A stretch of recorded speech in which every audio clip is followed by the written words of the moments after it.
गाव गोमटेश्वर या ठिकाणी 2018 मध्ये होणाऱ्या श्री आणि अतिशय उत्कृष्ट असे कार्यकर्ता किशोरभाई शहा या ठिकाणी धुळे नगरीमध्ये ओसवाल बोर्डिंग या ठिकाणी आचार्य शांतीसागरजी महाराज यांचे पंचम पट्टाधीश परमपूज्य आचार्य 108 वर्धमान सागरजी महाराज यांच्यासोबत 44 दिगंबर साधुगण या ठिकाणी विराजमान आहेत।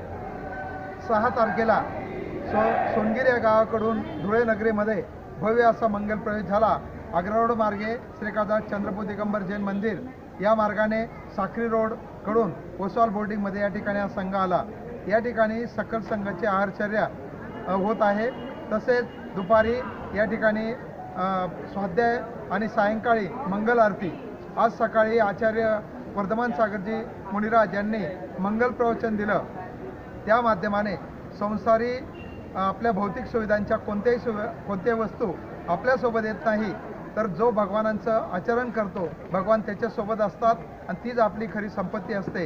हा अनुपम असा संदेश या ठिकाणी प्रवचनाच्या माध्यमाने सकल समाजाला दिला। सर्व धर्माची शिकवण ही जगा आणि जगू द्या हीच आहे, हा संदेश त्यांनी सर्वांना दिलेला आहे 2018 मध्ये। परंतु सांगण्याची अतिशय गोष्ट अशी की परमपूज्य आचार्य श्री वर्धमान सागरजी महाराज यांच्या मार्फत हा 3ऱ्यांदा महामस्तकाभिषेक त्या ठिकाणी होत आहे आणि धुळे नगरीसाठी सकल दिगंबर जैन समाजासाठी आणि सर्व मानव समाजासाठी अतिशय आनंदाची आणि अभिमानाची गोष्ट आहे। सर्व धुळे नगरीला मंगल आशीष त्यांनी प्रदान केलेला आहे। आजची तारीख 7/1 सर्वांची 7/1 राहो आणि 2017 मधील पुन्हा 1/7 सर्व 1/7 राहो, सर्व समाज एकत्र राहो, कोणत्याही समाजात जातीभेद होऊ नये हा त्यांनी अनुपम असा संदेश सकल धुळेकरांना दिलेला आहे।